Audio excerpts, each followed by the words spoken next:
మరొకసారి మన ప్రభు యేసుక్రీస్తు నామములో మీకు అందరికీ వందనాలు సమర్పిస్తున్నాను.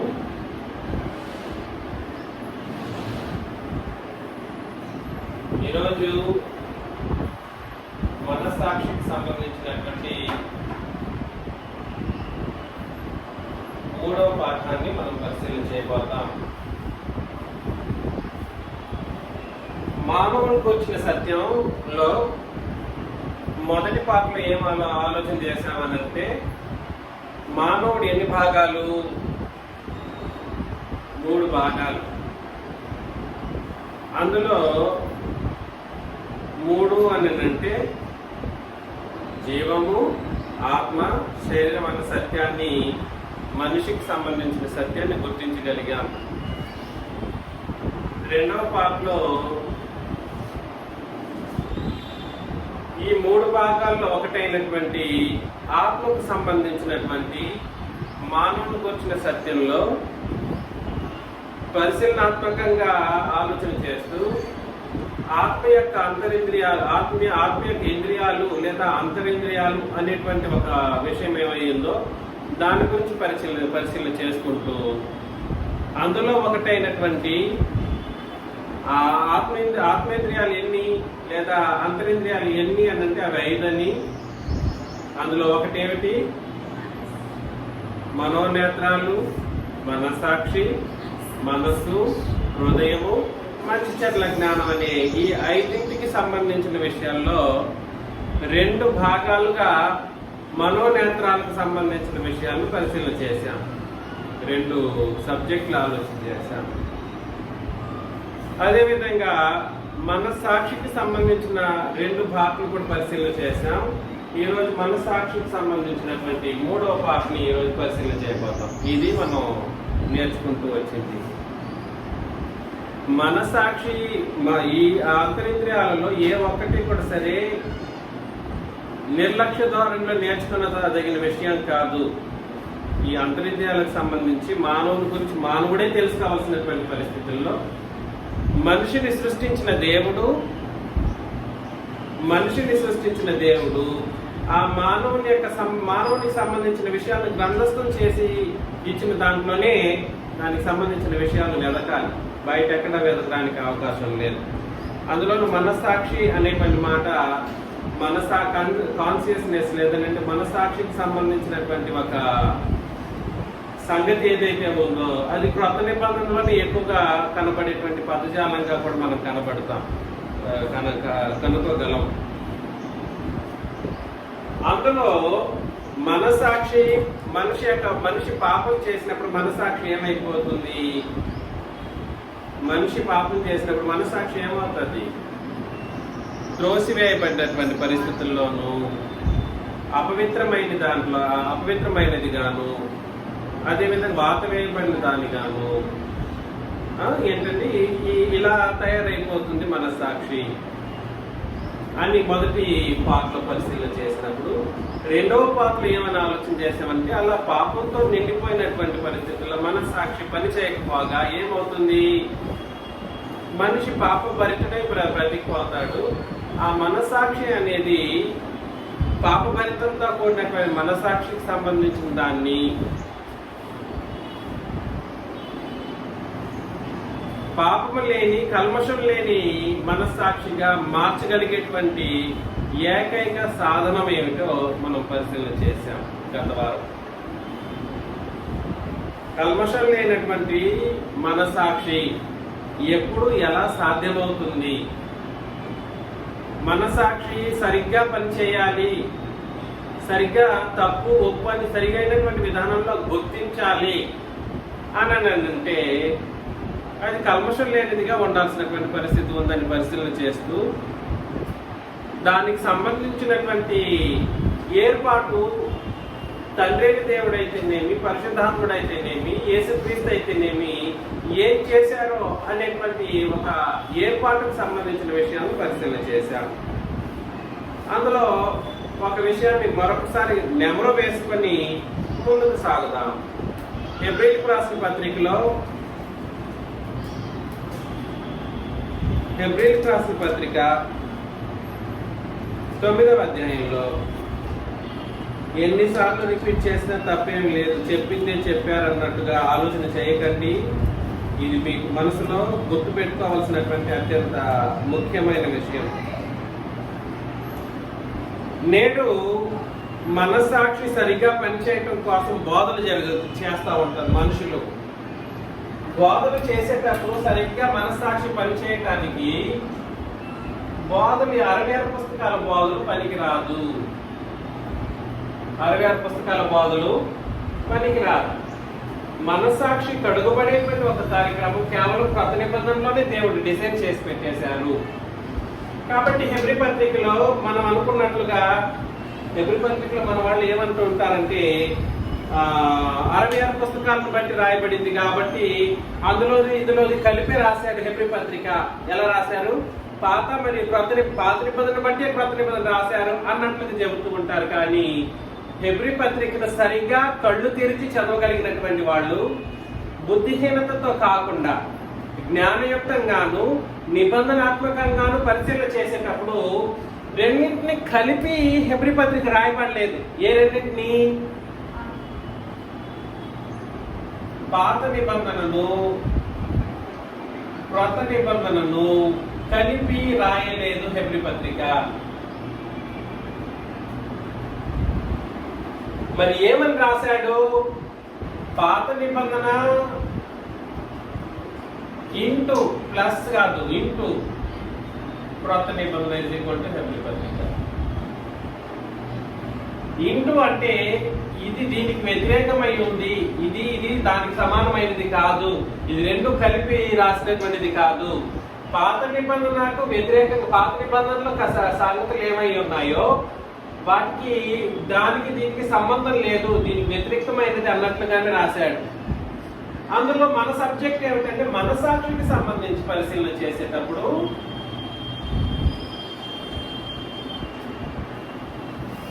మనస్సాక్షికి సంబంధించి పరిశీలన చేసేటప్పుడు ఏం చెప్పాడో చదువుతాం. 9వ అధ్యాయంలో మరొకసారి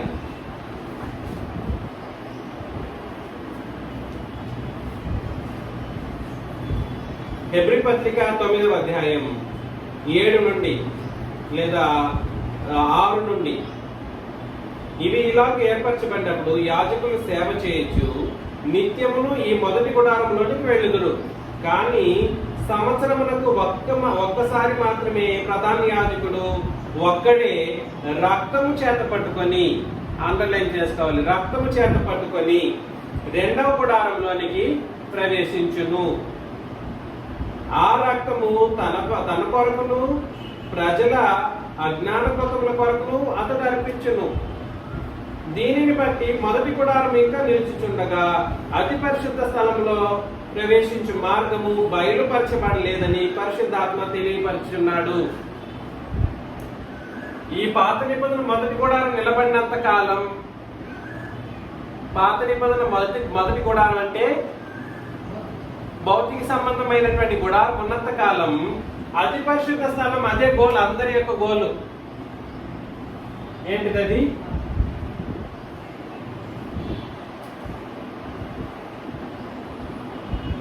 అతి పరిశుద్ధ స్థలం అని పడినటువంటి పరలోకము లేదా నిత్య జీవము,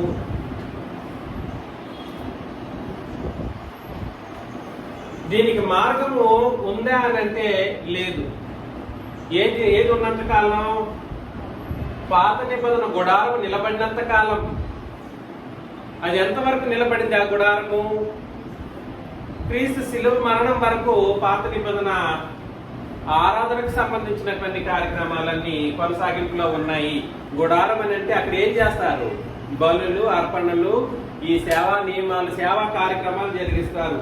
అందుకని మొదటి వచనంలోనే మొదటి నిబంధనకైతే సేవా నియమములను ఈ లోక సంబంధమైన పరిశుద్ధ స్థలమును ఉండేను.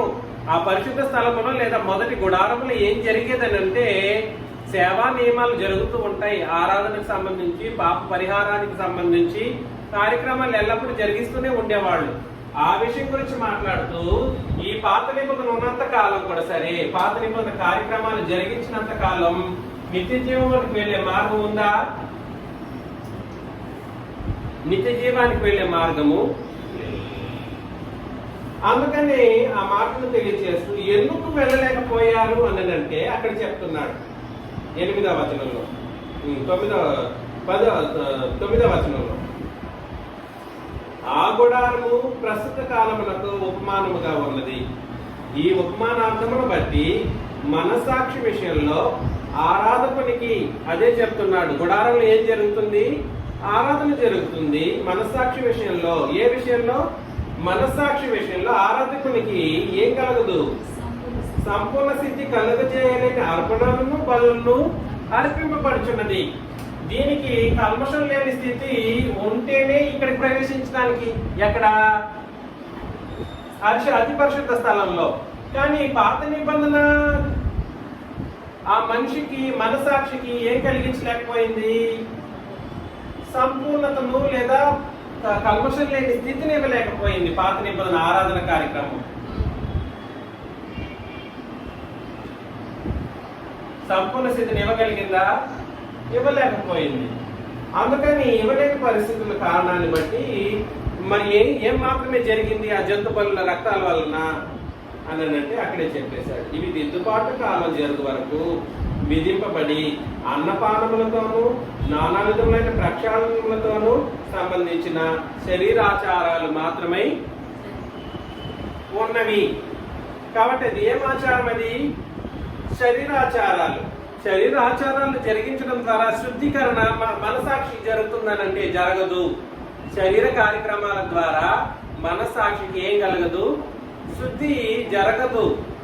మరి శరీర కార్యక్రమాలు జరిగించినప్పుడు శరీరానికే శుద్ధి అర్థమవుతుంది కదండి. శరీర కార్యక్రమాలు, ఈ శరీరానికి స్నానం చేసినప్పుడు ఈ శరీరానికి శుద్ధి, కానీ మనస్సాక్షికి శుద్ధి కలగదు. నెక్స్ట్ 11లో అయితే క్రీస్తు రాబోతున్న మేలుల విషయమై ప్రధాన యాజకుడిగా వచ్చి కానీ నిజమైన విమోచన సంపాదించి హస్తకృతము కానిది అనగా ఈ సృష్టి సంబంధం కానిది మరి ఘనమైనది పరిపూర్ణమైనదినైన గుడారము ద్వారా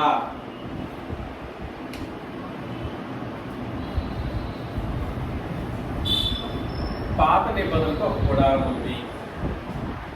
ఇది మొదటి గుడారం.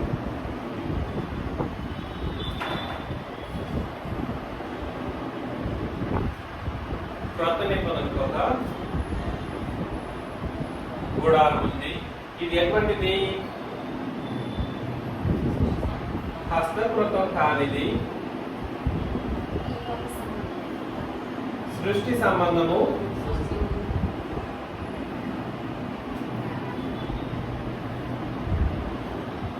కానిది. ఈ గుడారము కలిసే అవకాశాలు ఉన్నాయా? చెప్పేశాడు. ఈ గుడారం ద్వారా వెళితేనేమో మార్గం లేదు. మొదటి గుడారం ద్వారా వెళితే అక్కడికి ఏం లేదు, మార్గం లేదు. దీనికుండా ఇది సంఘము. ఇది ఏమిటి? దీని పేరేమిటి? దీన్ని ఏమన్నాడంటే ఇక్కడనే రాసేద్దాం, సంఘము. ఈ సంఘం ద్వారా యేసు ప్రభు ఏం చేశారో అక్కడ చెప్తున్నాడు. చదువుతాం. మేకల యొక్క కోళ్ళ యొక్క రక్తం, ఇందులో ఏముంటాయి? మేకల యొక్క కోళ్ళ యొక్క ఏమిటండి? అది రక్తం. ఇందులో దీనికి గుడారం ద్వారా ఏం చేశారంటే తన స్వరక్తముతో ఒక్కసారి పరిశుద్ధ స్థలంలో ప్రవేశించును. క్రీస్తు యొక్క స్వరక్తం. దీని ద్వారా మాత్రమే యేసు ప్రభు ఏం చేశారంట? ఈ గుడారం ద్వారాను ఈ స్వరక్తాన్ని చేత పట్టడం ద్వారానే ఎక్కడికి వెళ్ళారు? అతి పరిశుద్ధ స్థలంలోనికి ప్రవేశించారు. పరిశుద్ధ స్థలంలో ప్రవేశించారు. కారణం ఏమిటంటే ఇది జరిగిన వాస్తవం. ఇప్పుడు మానవుని గురించిన సత్యం కదా మనం పరిశీలన చేస్తున్నది. మానవుని గురించిన సత్యంలో మనస్సాక్షి ఏం చేయబడాలి? మనస్సాక్షి ఏం చేయబడాలి? దీని ద్వారానైతే సంపూర్ణ సిద్ధి పొందలేదు.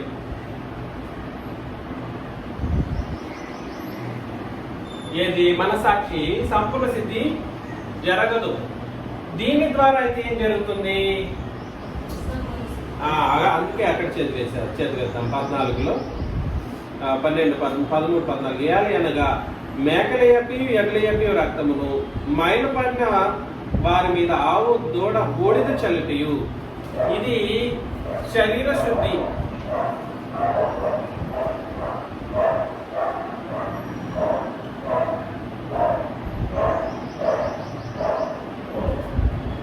శరీర శుద్ధి కలిగినట్లు వారిని పరిశుద్ధపరచిన ఎడల నిత్యుడగు ఆత్మ ద్వారా తను తాను దేవునికి నిర్దోషునిగా అర్పించుకున్న క్రీస్తు యొక్క రక్తం, ఎవరి యొక్క రక్తము?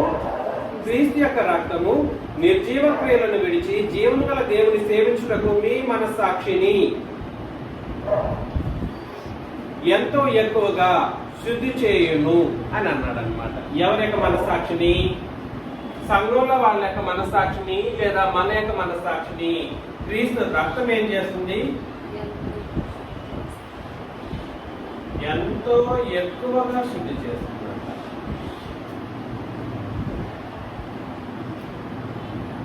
ఇక్కడేమో సంపూర్ణ స్థితి కలుగజేయదు. ఇప్పుడు చెప్పండి, రెండింటిని కలిపి రాశాడా? రెండు వ్యతిరేక సంబంధాన్ని మాట్లాడుతున్నాడా రచయిత? కలిపి మాట్లాడాడంటే ఏమని అర్థం? కలిపి మాట్లాడాడు. ఎక్కడ కలిపి మాట్లాడాడు? ఇది ఒకటవుతుందని చెప్పాడు కలిపి మాట్లాడుతూ. ఒకటి కాదు, వ్యతిరేక సంబంధాన్ని తెలియజేస్తూ ఉన్నాడు. దీని ద్వారా ఏం జరుగుతుందో మాట్లాడుతున్నాడు, దీని ద్వారా ఏం జరుగుతుందో మాట్లాడుతున్నాడు. దీని ద్వారా శరీర శుద్ధి కలుగుతుంది కానీ మనసాక్షి సంపూర్ణ స్థితి పొందలేదు. దేని ద్వారా? పాత నిబంధన ద్వారా. అదే క్రొత్త నిబంధన ద్వారాను క్రొత్త నిబంధన సంఘం ద్వారా మనసాక్షి అనేది ఎంతో ఎక్కువగా శుద్ధి జరుగుతుంది.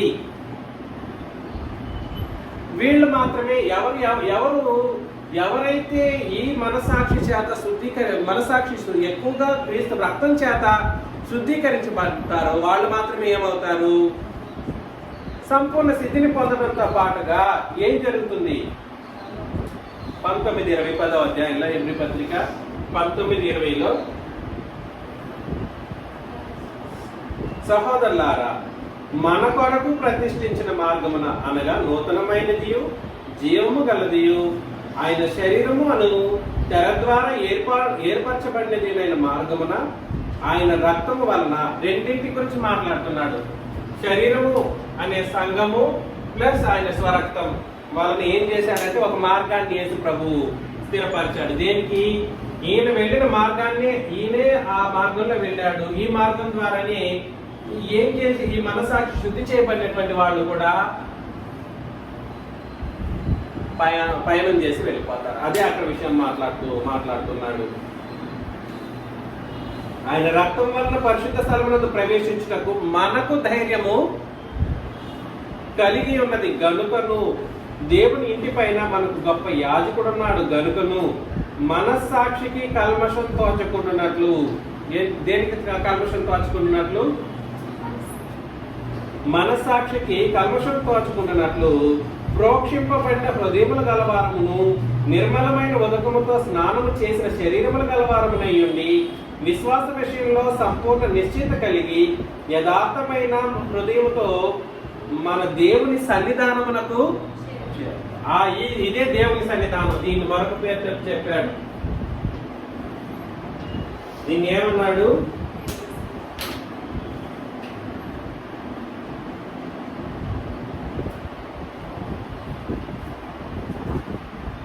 దేవుని సన్నిధానానికి చేరాలనంటే పాత నిబంధన పనికి రాదు, కేవలం ఇది మాత్రమే పనికి వస్తుంది. ఏది మాత్రమే పనికి వస్తుంది?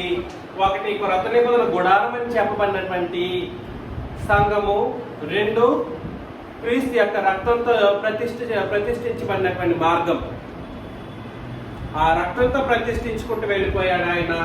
ఆయన వెళ్ళిన ద్వారా ఈ రక్తం చేత మాత్రమే ఎవరి యొక్క మనస్సాక్షి అయితే శుద్ధీకరించబడుతుందో వాళ్ళు మాత్రమే ఎక్కడికి వెళ్ళగలరు? వెళ్తారు. ఇదేమో సంపూర్ణ స్థితిని కలుగజేయదు. ఇది నిన్ను సంపూర్ణ స్థితితో కాదు, నీ హృదయాన్ని కూడా సరే ప్రోక్షించబడేటట్లు చేసుకున్నట్లయితే ఈ రక్తం చేత. రెండు ముఖ్యమైన మాటలు చెప్పాడు, అది గుర్తించండి. అక్కడ మరొకసారి నేను తెలియజేస్తున్నాను. మనస్సాక్షికి కల్మషం తోచుకున్నట్లు ప్రోక్షింపబడిన హృదయములు కలవారు.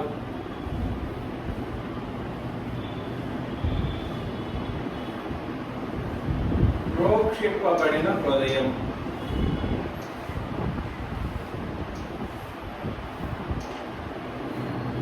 అదేవిధంగా నిర్మలమైన ఉదకముతో స్నానం చేసిన శరీరములు.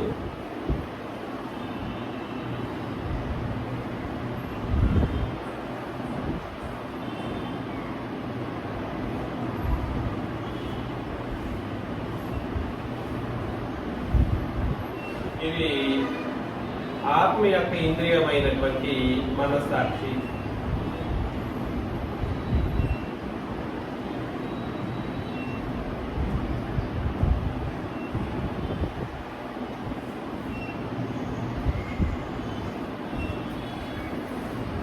చూడండి,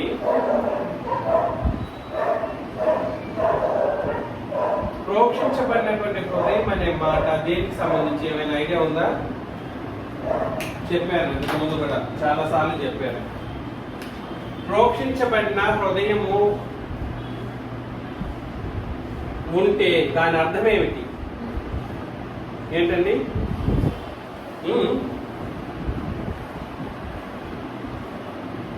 క్రీస్తు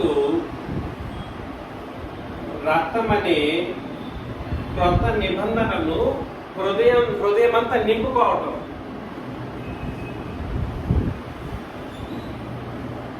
హృదయంలో నింపుకొనుట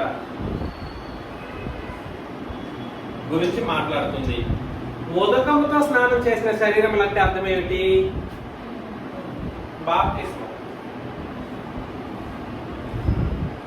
ఉదకంతో నీళ్లతో మనం ఏం చేస్తాము? స్నానం చేస్తాం. దాన్ని ఏమన్నారంటే పునర్జన్మ సంబంధమైన స్నానము. శరీరాలు అన్నప్పుడు శరీరం అనేది మన శరీరము ఖచ్చితంగా బాప్తిస్మం తీసుకునేటప్పుడు ఏం చేయబడుతుంది అని అంటే మనస్సాక్షి అయితే శుద్ధీకరణ జరుగుతుంది. అది జరిగిన తర్వాత సంగతి గురించి మాట్లాడుతున్నాడు. బాప్తిస్మంలో రెండు ముఖ్యమైన కార్యక్రమాలు జరిగిపోతాయి. ఒకటి, శరీరము ఉదకంతో స్నానం చేసినటువంటి శరీరం బాప్తిస్మంలో జరుగుతుంది. రెండు, మనసాక్షి. ఇది కూడా ఎంతో ఎక్కువగా శుద్ధి చేసే కార్యక్రమం కూడా సరే బాప్తిస్మానికి సంబంధించింది. అగైన్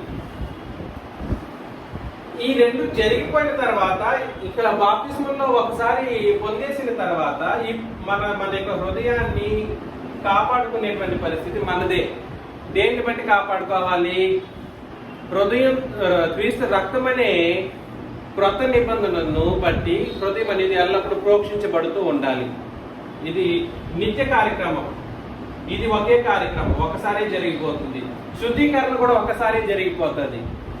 కానీ ప్రోక్షించబడినటువంటి హృదయాన్ని కలిగి ఉండడం అనేది ఏమిటి అర్థం? జీవితానికి సంబంధించింది. ఎల్లప్పుడూ మన హృదయాన్ని ఏం చేసుకుంటూ ఉండాలి? క్రీస్తు రక్తం చేత లేదా క్రొత్త నిబంధన చేత ప్రోక్షించుకుంటూ బ్రతకవలసినటువంటి పరిస్థితి. ఇలా బ్రతుకుతూ ఉంటే మన యొక్క మనసాక్షి ఎలా ఉంటుంది అని అన్నాడు? కల్మషం లేనిదిగా ఉంటుంది. ఇలాంటి పరిస్థితుల్లోనే ఈ కోణంలోనే మనం ఎవరైనా వెళ్తాం? దేవుని యొద్దకు, దేవుని సన్నిధానానికి, లేదా నిత్య జీవమునకును, లేదా అతి పరిశుద్ధ స్థలమునకును, లేదా పరలోకానికి మనం వెళ్ళగలం. దీని ద్వారా వెళ్ళలేము. వాళ్లే వెళ్ళలేదు, ఇశ్రాయేలీలే వెళ్ళలేదు. ఎవరే వెళ్ళలేదు? ఇశ్రాయేలీలే వెళ్ళలేదు. వాళ్లే వెళ్ళలేదు అని అన్నప్పుడు వాళ్ళకి ఇచ్చినటువంటి నిబంధన, మనం వెళ్ళగలిగేటువంటి నిబంధన, పరలోకానికి వెళ్ళగలిగే నిబంధన మనది, పరలోకానికి వెళ్ళలేనటువంటి నిబంధన వాళ్ళది.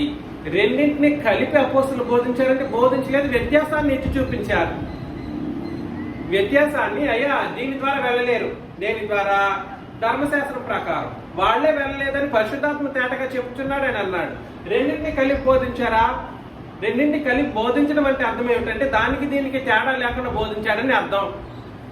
మరలా చెప్తున్నా, రెండింటిని కలిపి బోధించడం అంటే అర్థం ఏమిటి?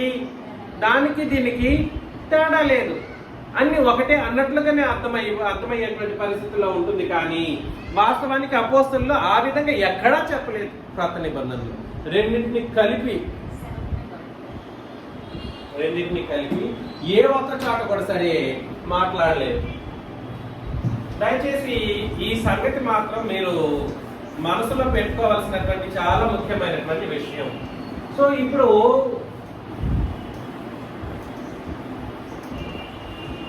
ప్రోక్షించబడినటువంటి హృదయంతో అనగా క్రొత్త నిబంధన అనేటువంటి క్రీస్తు యొక్క రక్తముతో హృదయం అనేది ప్రోక్షించబడుతూ ఉన్నప్పుడు మన మనసాక్షికి జరిగే కార్యక్రమాలు ఏమిటో మనం పరిశీలన చేస్తాం. మనసాక్షి కలిగేటువంటి పరిస్థితి ఏమై ఉంటుందో మనం పరిశీలన చేసుకోవాలి. ఇంతకు ముందు కూడా పరిశీలన చేశాం.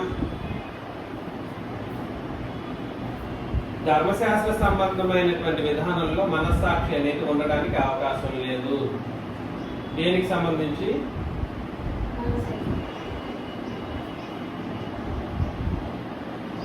దేనికి సంబంధించండి?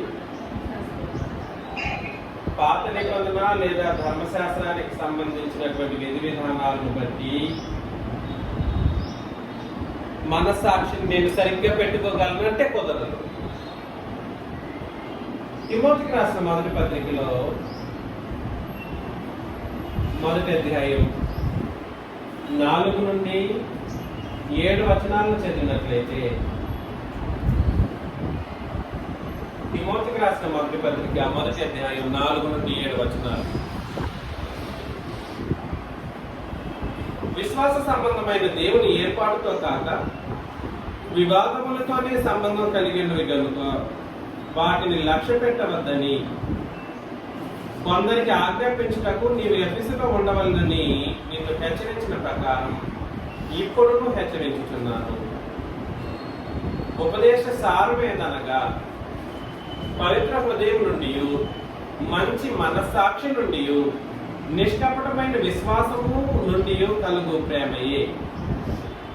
కొందరు వీటిని మానుకొని తొలగిపోయి తాము చెప్పు వాటినైనను నిశ్చయమైనట్టు రూఢిగా పలుకు వాటినైనను గ్రహింపకపోయినను ధర్మశాస్త్రోపదేశకులై ఉండగోరి నిష్ప్రయోజనమైన ముచ్చటలకు తిరిగిరి అని అన్నాడు. అంటే అర్థం ఏమిటి?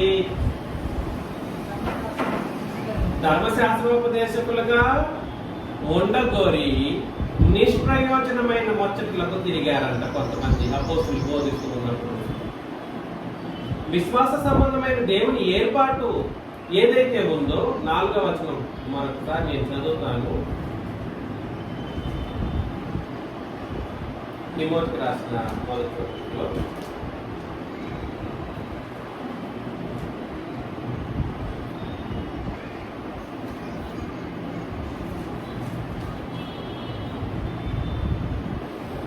మూడు నుండి చదవాలి. నేను మాసిదోనియాకు వెళ్ళుచుండగా సత్యమునకు భిన్నమైన బోధ చేయవద్దనియు కల్పనా కథలను మితములేని వంశావళులను విశ్వాస సంబంధమైన దేవుని ఏర్పాటుతో కాక వివాదములతోనే సంబంధం కలిగి ఉన్నవి. కాబట్టి కల్పనా కథలు, మితములు లేని వంశావళులు దేనికి సంబంధించింది? మితములేని వంశావళి. ఎవరు చెప్తారు మీరు వంశావళికి సంబంధించిన విషయాలు? వంశావళులు ఇవన్నీ అదంతా పిల్లలకు నేర్పించాల్సిన అవసరం లేదు. ఎందుకది? కల్పనా కథలు, మితములేని వంశావళులు విశ్వాస సంబంధమైన దేవుని ఏర్పాటుతో సంబంధించింది కాదది. అది దేవుని ఏర్పాటులో భాగం కాదు. అర్థమవుతుందా? అందుకని మన డిబేట్ అప్పుడు కూడా ఒక ఆయన, ఇంకొక ఆయన పేరు ప్రభుదాస్ గారు, అరకోణం ప్రభుదాస్ గారు డిబేట్ చేసేటప్పుడు అక్కడ లేకపోతే అక్కడ చదవకపోతే ఇక్కడ సంకల్పం ఏమిటో తెలియదంట. ఎక్కడికి వెళ్ళకపోతే ఆదికాండం నుండి వెళ్ళకపోతే సంకల్పం అంటే ఏమిటో తెలియదని చెప్పేసరికి శేషు గారికి బీపీ తలకెక్కింది. పరిస్థితి అది.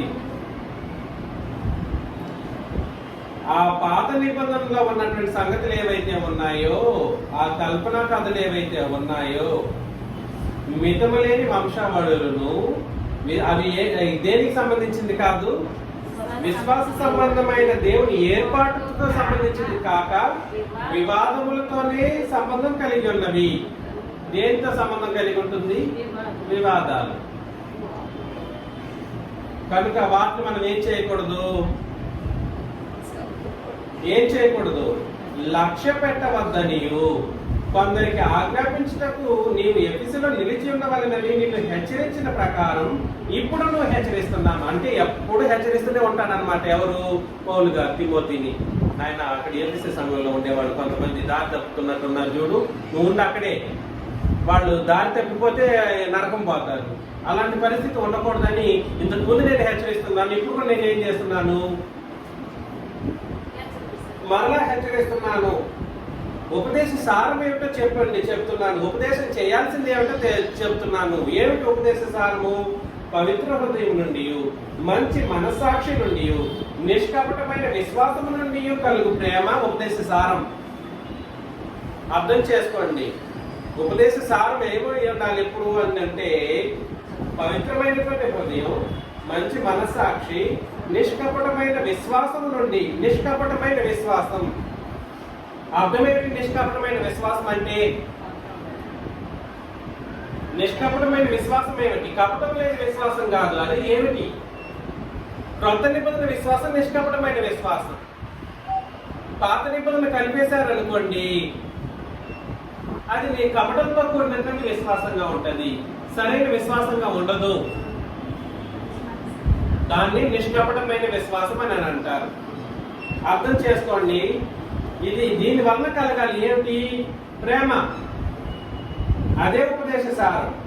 కొందరు వీటిని మానుకొని తొలగిపోయి, అంటే క్రొత్త నిబంధన సంగతులను మానుకున్నట్లయితే సంఘం నుండి ఏమైపోతారు? వాళ్ళు తొలగిపోయి తాము చెప్పు వాటినైనను నిశ్చయమైనట్టు రూఢిగా పలుకు వాటినైనను గ్రహింపకపోయినను ధర్మశాస్త్రోపదేశకులై ఉండగోరి నిష్ప్రయోజనమైన ముచ్చట్లకి ఏమైపోయారు? నేనేం చెప్పడానికి ప్రయత్నం చేస్తున్నానంటే, మంచి మనస్సాక్షి కలిగి ఉండే ఒక కార్యక్రమం దేని వలన మాత్రమే సాధ్యమవుతుంది? కేవలం క్రొత్త నిబంధన బట్టి సాధ్యమవుతుంది. పాత నిబంధన దీనికి పనికిరాదు. మంచి మనస్సాక్షిని, మంచి ప్రేమను, నిష్కపటమైన విశ్వాసం అంటే క్రొత్త నిబంధన విశ్వాసాన్ని కలిగి ఉండడానికి చేసేటువంటి మార్గం కేవలం క్రొత్త నిబంధన మాత్రమే సరళం చేస్తుంది. ఇందులో నుండి ఈ మంచి మనస్సాక్షి అనేది ఎప్పుడు రాకుండా పోతుందనంటే, ఎప్పుడైనా చూడండి, ఒక్కసారి మనం ఎంతమందితో మాట్లాడేమో వాళ్ళకి ఒకరికి కూడా మన మనస్సాక్షి ఉండదు. ఎటు పడితే ఎటు మాట్లాడతాడు, అబద్ధాలు మాట్లాడుతూ ఉంటారు అనవసరంగా, పచ్చి అబద్ధాలు, కళ్ళు ఎదురుగా అబద్ధాలు. మనస్సాక్షితో కనీసం లోకంలో ఉండే వాడికి ఉన్న మనస్సాక్షి కూడా ఉండదు వీళ్ళకి. ఎవరికి వీళ్ళు ఏమై ఉంటారంటే పాత నిబంధన ప్రకారం ధర్మశాస్త్రోపదేశకులే ఉండడానికి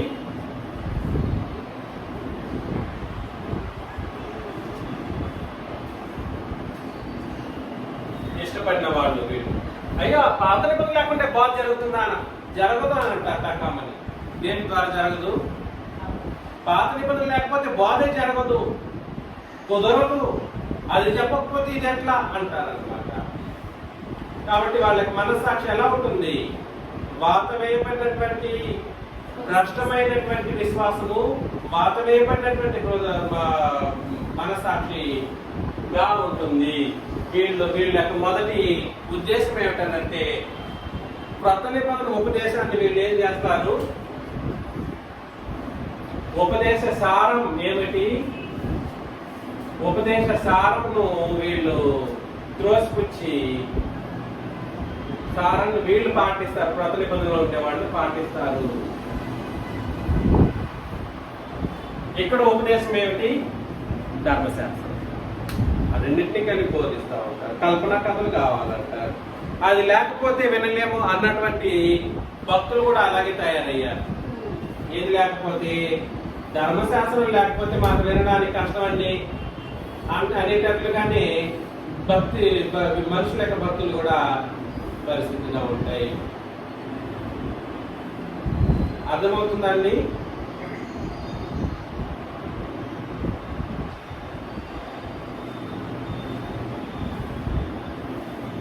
సో దయచేసి గ్రహించడానికి ఆయన ప్రయత్నం చేస్తాను. అపోస్తల కార్యములలో 24 అధ్యాయం 14 నుండి 15 వచనాలకు చేసినట్లయితే, అపోస్తల కార్యములు 24, 14 నుండి 15 వచనాలు. ధర్మశాస్త్రం అందును ప్రవర్తన గ్రంథముల యందును వ్రాయబడినవన్నీ నమ్మి నీతిమంతులకును అనీతిమంతులకును పునరుత్థానం కలుగబోచున్నదని మీరు నిరీక్షించుచున్నట్టు నేను కూడా దేవుని యందు నిరీక్షణ ఉంచి వారు మతభేదమని పేరు పెట్టు ఈ మార్గమున నా పితరుల దేవుని సేవించుతున్నానని తమరి యందు ఒప్పుకుంటున్నాను అన్నాడు. అక్కడ 2 విశ్వాసాలకు సంబంధించిన విషయాలు మాట్లాడుతున్నాడు. ఎవరికైనా అర్థమైందో లేదో. ఇశ్రాయేలు జనాంగమేమో ఏమని నమ్ముతున్నారు? ధర్మశాస్త్రాన్ని, ప్రవక్తల గ్రంథాల్లో ఉన్న వాటినన్నింటిని వాళ్ళు ఏం చేశారు? రాయబడిన వాటినన్నింటిని వాళ్ళు నమ్మి నీతిమంతులకును అనీతిమంతులకును పునరుత్థానం కలుగబోచున్నదని వీరు నిరీక్షించినట్టు. వాళ్ళ ఉద్దేశం ఏమిటి? ధర్మశాస్త్రాన్నే పాటించాలి. ఇశ్రాయేలీయుల యొక్క ఉద్దేశం. ఇందులో రాయబడిన దాని ప్రకారం ఇందులో కూడా ఏమని రాశాడు? నీతిమంతులు ప్లస్ అనీతిమంతులు ఏం చేస్తారు? పునరుత్థానులు అవుతారు.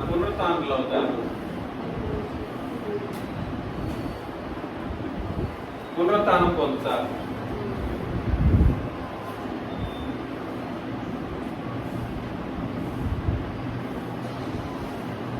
ధర్మశాస్త్రం అలా చెప్పింది. దాన్ని బట్టి వాళ్ళు ఏమయ్యారు? నమ్మారు. ఇది కరెక్టే అని చెప్పి వాళ్ళు నమ్ముకుంటూ దాని ద్వారా వెళ్ళడానికి ఆయన ప్రయత్నం చేస్తున్నప్పుడు అక్కడ పౌలు గారు ఏం చెప్తున్నాడంటే, వీరు నిరీక్షించినట్టు వాళ్ళు ఎలాగైతే నమ్మారో నేను కూడా దేవుని యందు నిరీక్షణ ఉంచి, నిరీక్షణ ఆయన యందు ఉంచాడు. కాకపోతే ఈ వీళ్ళు ఏమని చెప్తున్నారంటే దీన్ని మతభేదం అంటున్నారు. దేన్ని? వీళ్ళు ఈ ఇశ్రాయేలీలు లేదా ఇక్కడ ధర్మశాస్త్రం ప్రకారం ఉండేటువంటి వాళ్ళు దీన్ని ఏమంటున్నారు? క్రొత్త నిబంధన దాన్ని మతభేదము, మా మతం నుండి వచ్చారు కానీ ఆ యేసు ప్రభువు మతభేదాన్ని సృష్టించాడు అని ఇశ్రాయేలీలు ఈ అపోస్తులు చేసినటువంటి బోధకు సంబంధించిన దాన్ని మతభేదం అని పేరు పెట్టు ఈ మార్గమున, ఏ మార్గమున? క్రొత్త నిబంధన మార్గం. అక్కడ మతభేదం ఈజ్ ఈక్వల్ టు ఏమిటి? క్రొత్త నిబంధన మార్గము. ఇవి రెండు కలిపి ఒక పాయింట్. ఉపదేశ సారాన్ని పాటిస్తారు. ఎవరైనా పోతే ఎక్కడికి వెళ్ళాలి? దేని ద్వారా పోవాలి అని అంటే దీని ద్వారా సాధ్యం కాదు. ఈ మార్గంలో ప్రవేశించాలి. నిరీక్షణ ఉంచితే దేవుని యందు నిరీక్షణ ఉంచడం. దీన్ని బట్టి ఇశ్రాయేలీలు ధర్మశాస్త్రాన్ని బట్టి ఇశ్రాయేలీలు ఏం చేశారు? ప్రవక్తల ఉపదేశాన్ని బట్టి, ధర్మశాస్త్రాన్ని బట్టి దేవుని యందు నమ్మిక ఉంచారు. కానీ నేను కూడా ఆ దేవుని యందు నమ్మిక ఉంచాను. వీళ్ళైతే దీన్ని బట్టి నమ్మిక ఉంచారు, నేను ఆయన యందు నమ్మిక ఉంచాను. కానీ మార్గము వేరు. ఇదే మార్గం కాదు. ఈ మార్గం వేరు, ఈ మార్గం వేరు. నమ్మవలసిన మార్గం ఇది అని చెప్పేసి వాళ్ళు ఏం చెప్పారంటే, ఇశ్రాయేలీయులు ఏం చెప్పారంటే దాన్ని మతభేదం అని పేరు పెట్టారు. కొత్త నిబంధన బోధన అసలు ఒప్పుకునేటట్లుంది. అది మతభేదం ఏమిటో? మతభేదం ఇదే వాస్తవమైన సంగతి ఏంటంటే మార్గం అని అంటే అని అపోస్తలుడైన పౌలు గారు అక్కడ హెచ్చరించడం మనం గమనిస్తున్నాం. వాళ్ళు ఎవరంటే ఇశ్రాయేలీయులు మతభేదమని పేరు పెట్టు ఈ మార్గం చెప్పున నా పితరుల దేవుని సేవించుచున్నానని తమని ఎందుకు ఒప్పుకొనుచున్నాను. అందుకని నేను ఏం చెప్పడానికి ప్రయత్నం చేస్తున్నానంటే నీ ఒప్పుకోలే ఏ నిబంధనకు సంబంధించింది? వాళ్ళేమో ఇది అంటారు, మన దాన్ని క్రొత్త నిబంధన క్రైస్తవ్యాన్ని ఏమో మతభేదం అని అంటారు. అది కాదు, నేనంటున్నాను, వీళ్ళు చెప్పే మతభేదం అని చెప్పబడినటువంటి మార్గం ఏదైతే ఉందో అదే వాస్తవమైన మార్గం. దాని ద్వారానే దేవుని నేను తెలుసుకున్నాను, ఆయన యందు విశ్వాసం ఉంచుచున్నాను అని పౌలు గారు మీ మీదట తమరి ఎదుట ఒప్పుకుంటున్నానని చెప్తున్నాడు అనమాట. నేడు క్రొత్త నిబంధనను ఒక మనం తప్ప ఒప్పుకున్నటువంటి మనుషులు ఎవరూ లేరండి. ఒక్క మనం తప్ప. ఆ విధంగా క్రొత్త నిబంధన ఒప్పుకొని మేము పాత నిబంధన మేము జరిగించట్లేదని చెప్పేవాళ్ళే ఉన్నారు, కానీ బోధ విషయానికి వస్తే దాన్ని రెండింటిని ఒప్పుకున్న వాళ్ళే కనబడుతుంటారు. కానీ క్రొత్త నిబంధన ప్రకారం నేను అందరి ఎదుట నేను ధైర్యంగా చెప్పగలను అని బలబుద్ధి చెప్పేటువంటి క్రైస్తవ్యం నేడు లేదు. ఈ మార్గాన్ని క్రొత్త నిబంధన మార్గం అని చెప్పబడినటువంటి ఇశ్రాయేలీలో మతభేదం అని పేరు పెట్టబడినటువంటి మార్గాన్ని కనుక్కున్న వాళ్ళు లేరు. ఎందుకు? అది కనుక్కుంటే కదా ఒప్పుకునేదానికి. ఈ మార్గాన్ని కనుక్కోవడానికి నిబంధన విషయాలు తెలియాలి. ఎక్కడి నుండి ఏ నిబంధన ప్రారంభమైంది అనే విషయం తెలుసుకోకుండానే వాక్యాల ప్రకారం మాట్లాడితే కూడా సరే, ఈ మార్గాన్ని వాక్యం ద్వారానే హెచ్చరించినా కూడా సరే, గమనించలేని స్థితిలోకి నేడున్నటువంటి చదువుకున్న బ్యాచ్ ఎవరు? చదువుకున్న అజ్ఞానులు తయారయ్యారు. చదువు ఉంది కానీ లాభమేమి? డబ్బు ఉంది, లాభమేమి? ఇతరత్ర భౌతికమైనటువంటి హోదాలు కానీ అధికారాలు కానీ ఉన్నాయి, లాభమేమిటి? అపోస్తులు ప్రతిష్ఠించినటువంటి మార్గం, క్రీస్తు ప్రతిష్ఠించినటువంటి మార్గంలో ప్రయాణం చేయలేనటువంటి పరిస్థితుల్లో మనుషులు ఉన్నారు. కారణం ఏమిటనంటే వీళ్ళు దీనికి మతభేదం అని పేరు పెట్టారు. కనీసం ఆ విధంగా కూడా లేదు. ఇప్పుడు అది ఇది కలుపుతున్నారు ఇప్పుడు ఉన్నటువంటి వాళ్ళు అపోస్తులు అప్పుడు చదవలేనటువంటి ఇశ్రాయేలీలే, చాలా తక్కువ జ్ఞానం కలిగినటువంటి వాళ్ళు, 2000 సంవత్సరాలకు ముందున్నటువంటి ఇశ్రాయేలీ జనాంగమే ఈ క్రొత్త నిబంధన అర్థం చేసుకున్న కారణాన్ని బట్టి మతభేదం అని పేరు పెట్టారు. ఇప్పుడు అది కూడా లేదు, ఆ ద్వారా కూడా లేదు. దీన్ని కలిపేయడానికి అయినటువంటి ప్రయత్నం చేసుకొని ఈ మార్గం ఏమిటో తెలియని స్థితిలోకి మనుషులు దిగజారిపోయినటువంటి పరిస్థితుల్లో మనం గమనించగలం.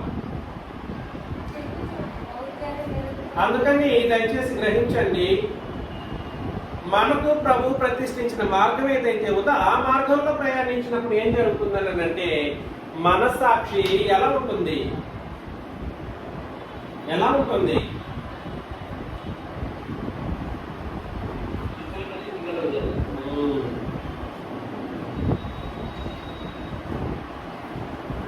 గుర్తించి గ్రహించడానికి ప్రయత్నం చేస్తాం. పేతురు రాసిన మొదటి పత్రికలో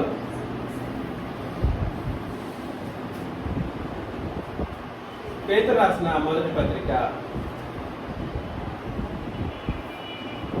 3వ అధ్యాయం 15వ వచనం,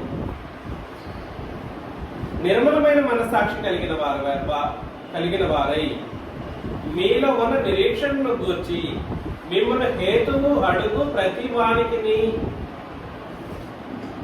సాత్వికముతోనూ భయముతోనూ సమాధానం చెప్పుటకు ఎల్లప్పుడూ సిద్ధముగా ఉండి మీ హృదయముల యందు క్రీస్తును ప్రభువుగా ప్రతిష్ఠించుకొనుడి అని అన్నాడు. తమిళ బైబిల్లో ఈ ప్రభు అన్నటువంటి మాట ఎలా ఉంటుంది అంటే దేవునిగా ప్రతిష్ఠించుకొనుడి అని ఉంటుందండి. గుర్తుపెట్టుకోండి, నేను అబద్ధం చెప్పట్లేదు. యేసుక్రీస్తుని ప్రభువుగా ప్రతిష్ఠించుకోవాలి కానీ దేవునిగా కాదని తెలుగులో తర్జుమాలు చేసి అబద్ధ బోధలు చేసిన వాళ్ళు అనేకులు ఉన్నారు. అందులో అగ్రగణ్యుడు జీవి గారు యేసుక్రీస్తుని ప్రభువుగానే నీ హృదయంలో ప్రతిష్ఠించుకోవాలని తమిళ బైబిల్లో చూసామనుకోండి, ఈయన ఫెయిల్ అయిపోతాడు. అక్కడ దేవునిగా ప్రతిష్ఠించుకొని నేను ఉంటుంది. అర్థం చేసుకోండి. అదే కేజీవీలో చూస్తే కూడా సరే అలాగే ఉంటుంది. ఏదేమైనప్పటికీ నిర్మలమైన మనస్సాక్షి కలిగిన వారై, ఎలాంటి మనస్సాక్షి? నిర్మలమైనటువంటి మనస్సాక్షి కలిగిన వారై మీలో ఉన్న నిరీక్షణ వచ్చి మిమ్మల్ని హేతు అడుగు ప్రతి వానికి. మీలో ఉన్న నిరీక్షణ ఏమిటి?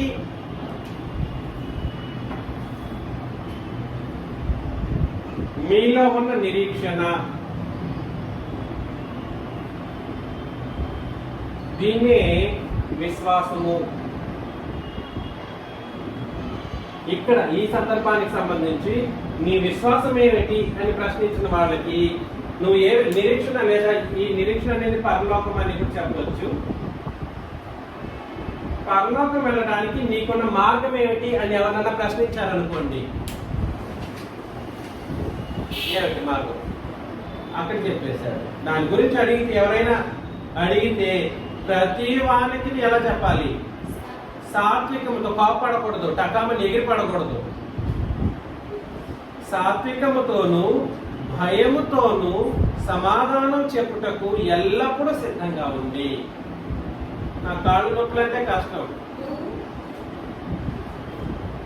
ఎల్లప్పుడూ సిద్ధంగా ఉంది. మీ హృదయముల యందు క్రీస్తుని ఎలా ప్రతిష్ఠించుకోవాలి? క్రీస్తుని ఏమని ప్రతిష్ఠించుకోవాలి? ప్రభువుగా ప్రతిష్ఠించుకోవాలి. క్రీస్తుకు సంబంధించిన అన్ని విధాలను యాక్సెప్ట్ చేసుకొని క్రీస్తును ఆ కోణంలో చూసుకుంటూ వెళ్ళిపోవాలి. తమిళ్లో దేవుడు అన్నట్లుగా దేవునిగా కూడా మన హృదయంలో ప్రతిష్ఠించుకోవాలి. క్రొత్త నిబంధన చట్టం నీకు అర్థమైతేనే నువ్వు అలా చేయగలవు, క్రీస్తుకు ఆ స్టేటస్ ఇవ్వగలవు. క్రొత్త నిబంధన చట్టం అర్థం కాలేదనుకోండి, లేదు ప్రభువే అంటాడు అంతే. కాబట్టి నిర్మలమైనటువంటి మనసాక్షి ఎప్పుడు వస్తుందని అంటే ఈ విశ్వాసము లేదా పరలోకానికి వెళ్ళే మార్గం పర్ఫెక్ట్ గా తెలిసినప్పుడు మా మనసాక్షి ఎలా ఉంటుంది? ఈ మనసాక్షి ఎలా ఉంటుంది? నిర్మలమైనదిగా ఉంటుంది. ఈ మనసాక్షి ఎలా ఉంటుంది? మంచి మనసాక్షిగా ఉంటుంది. క్రొత్త నిబంధన మార్గం తెలిస్తేనే ఇదే మంచి మనసాక్షి చెడు మనసాక్షి కూడా మారిపోతా ఉంటుంది. ఎప్పుడు అని అంటే ధర్మశాస్త్రాన్ని పాటించినప్పుడు క్రొత్త నిబంధన వాటిని మతభేదం అని చెప్పి అంత చెడు హృదయంగా మారిపోతుంటుంది. ధర్మశాస్త్రాన్ని బట్టి కల్పనా కథలను బట్టి కార్యక్రమాలు జరిగించడానికైనా ప్రయత్నం చేస్తుంది. అర్థమవుతుందా? అదే పేతురు రాసిన మొదటి పత్రిక 3వ అధ్యాయం 21, 22 వచనాలు మనం చదివినట్లయితే, పేతురు రాసిన మొదటి పత్రిక 3వ అధ్యాయం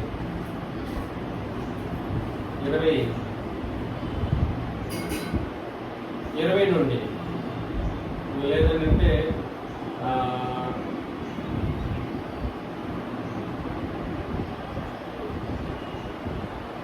అది కంటిన్యూస్ గా చదివేయాల్సిందే, అది చదవాలి. సరే 15 నుండి నేను చదివేస్తాను. నిర్మలమైన మనసాక్షి కలిగిన వారు మీలో ఉన్న నిరీక్షణను గూర్చి మిమ్మల్ని హేతువడుగు ప్రతి వానికి సాత్వికముతోనూ భయముతోనూ సమాధానం చెప్పడానికి ఎల్లప్పుడూ సిద్ధంగా ఉండి మీ హృదయం యందు క్రీస్తును ప్రభువుగా ప్రతిష్ఠించండి. అప్పుడు మీరు దేని విషయమై దుర్మార్గులని దోషింపబడుదురో దాని విషయమై క్రీస్తునందున్న సత్ప్రవర్తన మీద అపనింద వేయవారు సిద్ధపడుదురు. దేవుని చిత్తం అలాగుంటే ఎట్లా? కీడు చేసి శ్రమ పడుట కంటే మేలు చేసి శ్రమ పడుటే బహు మంచిది. ఎలా అనగా మనలను దేవుని యొద్దకు తెచ్చుటకు, అన్నలను చేసుకోండి, దేవుని యొద్దకు తెచ్చుటకు ఆ నీతిమంతుల కొరకు నీతిమంతుడైన క్రీస్తు శరీర విషయంలో చెప్పబడి, ఏ విషయంలో? ఆయన శరీరంలో బ్రతికినప్పుడు శరీర విషయంలో చెప్పబడి, ఆత్మ విషయంలో బ్రతికింపబడి, పాపముల విషయంలో ఒక్కసారి ఎన్నిసార్లు శ్రమ పొందారు యేసుక్రీస్తు? ఆయన ప్రతి ఆదివారం యాజకత్వం జరిగిస్తూ ఉంటాడా? కాదు, ఒక్కసారే జరిగించేశారు యాజకత్వాన్ని. మరలా ధర్మశాస్త్రాన్ని కలిపే వాళ్ళు ఏం చేస్తారంటే ఆయన గాయాలు రేపిన వాళ్ళతో ఉంటారు. ధర్మశాస్త్రంలో సంగతులను ఆయన క్లోజ్ చేసేసారు. సిలువలో క్లోజ్ చేసి ముగించిన తర్వాత, దాన్ని ఎత్తివేసిన తర్వాత, దాన్ని కొట్టివేసిన తర్వాత ఇంకా ధర్మశాస్త్రం వైపు తిరిగే వాళ్ళు ఆయన పొందిన గాయాలు ఉన్నాయి, ఆ గాయాలను చీరిన వాళ్ళుగా ఎంచబడతారు. ఆయన మనలను దేవుని యొద్దకు తెచ్చుటకు, మార్గాన్ని సరళం చేసే ఒక పరిస్థితి. ఎక్కడికి? పరలోకానికి మార్గాన్ని తెచ్చుటకు. అర్థమవుతుందండి? దేవుని యొద్దకు తెచ్చుటకు. ఆ మాట అండర్లైన్ చేసుకోండి అక్కడ 18వ వచనంలో. ఆ నీతిమంతుల కొరకు నీతిమంతుడైన క్రీస్తు శరీర విషయంలో చంపబడి, ఆత్మ విషయంలో బ్రతికింపబడి, పాపముల విషయంలో ఒక్కసారి శ్రమపడేది. దేవుని దీర్ఘశాంతము ఇంకా కనిపెట్టి చెందినప్పుడు పూర్వము నోవహు దినములలో ఓడ సిద్ధపరచబడుచుండగా అవిధేయులైన వారి యొద్దకు అనగా చెరలో ఉన్న ఆత్మల యొద్దకు ఆయన ఆత్మరూపిగానే వెళ్ళి వారికి ప్రకటించెను. ఆయన ఎవరు? యేసుక్రీస్తు. ఆ ఓడలో కొందరు అనగా 8 మంది నీటి ద్వారా రక్షణ పొందిరి. దేవుని దీర్ఘశాంతము ఇంకా కనిపించినప్పుడు పూర్వము నోవహు దినములలో, ఏ కాలం అది? పితరుల యుగం. పితరుల యుగంలో ఇక్కడ యేసు ప్రభు ఒక్కసారి శ్రమ పడిన శిలువ గురించి మాట్లాడాడు కాబట్టి ఆయన మరణించిన తర్వాత ఏం చేశారంట అంటారంటే, ఆ శరీరం ఏమో సమాధిలో ఉంది, ఆత్మేమో పరదేశికి వెళ్ళి బాగు చేసింది అన్నట్లుగా మాట్లాడుతూ ఉంటారు. కాదు, ఆ విషయం గురించి కాదు అక్కడ మాట్లాడుతున్నది.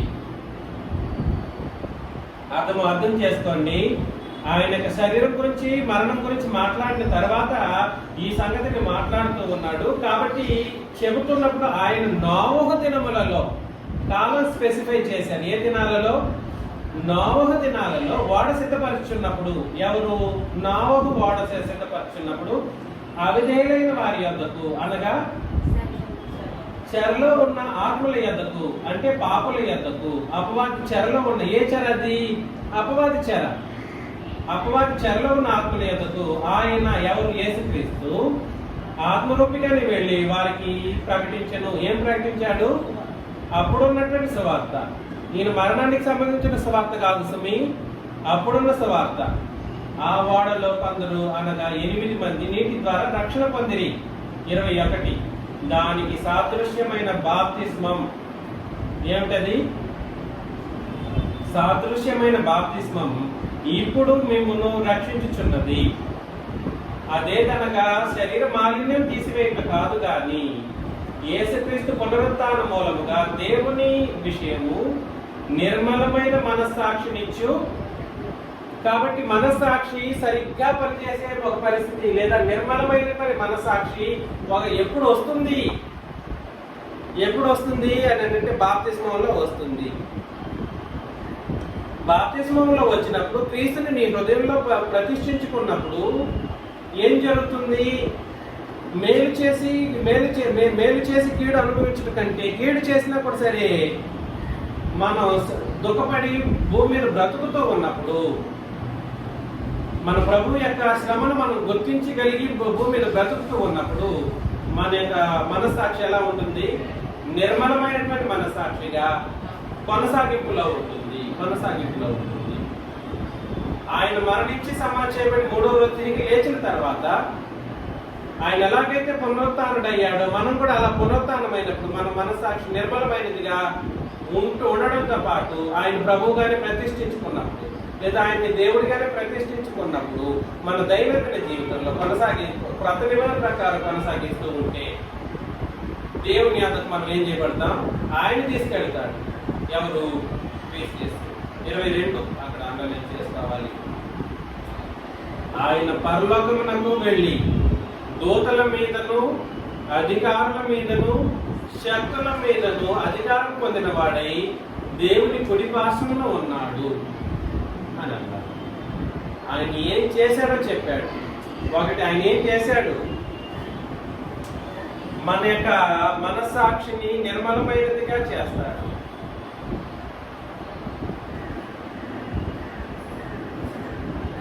మనస్సాక్షిని ఎలా చేస్తాడు? నిర్మలమైనదిగా చేస్తాడు. ఈ నిర్మలమైనటువంటి మనస్సాక్షి ఎక్కడ జరుగుతుంది? బాప్తిస్మంలో జరుగుతుంది. ఈ బాప్తిస్మంలో జరిగినప్పుడు ఈ నిర్మలమైనటువంటి మనస్సాక్షిని మనం కొనసాగించాలన్నారంటే క్రీస్తుని ఏం చేయాలి? ప్రభువుగా ప్రతిష్ఠించుకోవాలి. ప్రభువుగా లేదా దేవునిగా.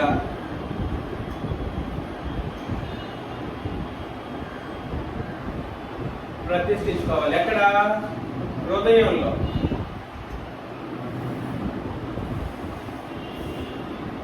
ఈ ఎంటైర్ కార్యక్రమం జరగడానికి యేసు ప్రభు ఏం చేశారంటే ఒకేసారి మరణించారు.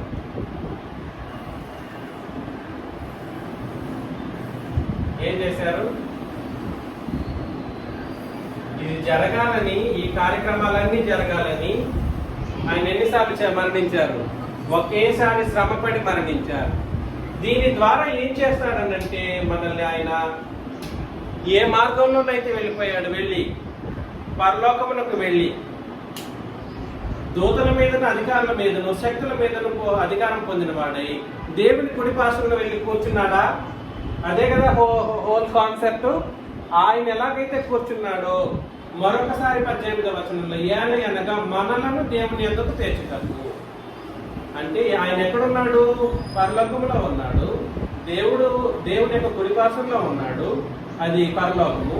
ఆయన యొద్దకు మనల్ని తెచ్చే కార్యక్రమంలో ఇంత హోల్ విషయాలు జరిగిపోయాయి అన్నమాట. ఒకేసారి మరణించి శ్రమ పొంది మరణించాడు. మన అందరి మనసాక్షిని ఏం చేశాడు? నిర్మలమైనదిగా చేశాడు. అది బాప్తిస్మ కార్యక్రమంలో జరిగే ఒక ముఖ్యమైన కార్యక్రమం.